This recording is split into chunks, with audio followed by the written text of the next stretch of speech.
Last year, we By did the our way, biggest... do you guys notice that every time we talk about something, somewhere between sort of 2 months to a year later, the Wall Street Journal ends up writing a big Yes. think piece about it? Think piece about it, yes. So Billionaire Chamath Palihapitiya predict biggest loser in 2023 amid rise of artificial intelligence.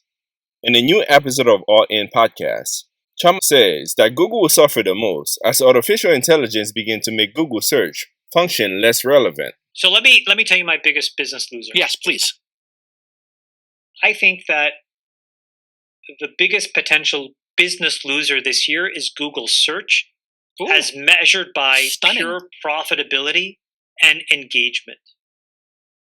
I think it's easier for me to see where the usage comes from as opposed to picking OpenAI or ChatGPT in terms of where the usage goes to. And the reason is because I think a lot of people don't still fully understand how machine learning and AI work, but just 30-second primer.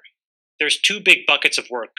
There's what's called learning, which is how you learn how to make predictions. And then there's what's called inference, which is when you actually type something into the search box, you get the answer. The thing with learning and what ChatGPT is showing is that they have learned by crawling the entirety of the web. There are 5 or 6 other organizations that are capable of crawling the entire web in terms of cost, in terms of compute, in terms of the quality of the transformers and the quality of the AI. And so I find it easier to predict the decay in the quality of Google search as that much better than everybody else than I find it is to predict who will win, because I think that with enough time and money, Oracle, Microsoft, Google, the Chinese internet companies can all compete. I think consumers end up getting confused and will end up being able to get high quality search results from many places versus today.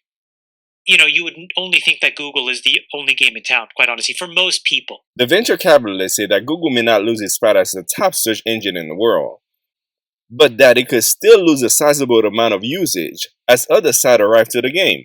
Yeah. Google could lose 10 or 15% of usage to all these other sites, and that may not make any of those sites that relevant, but it'll have a material, measurable impact to Google and Google's bottom line.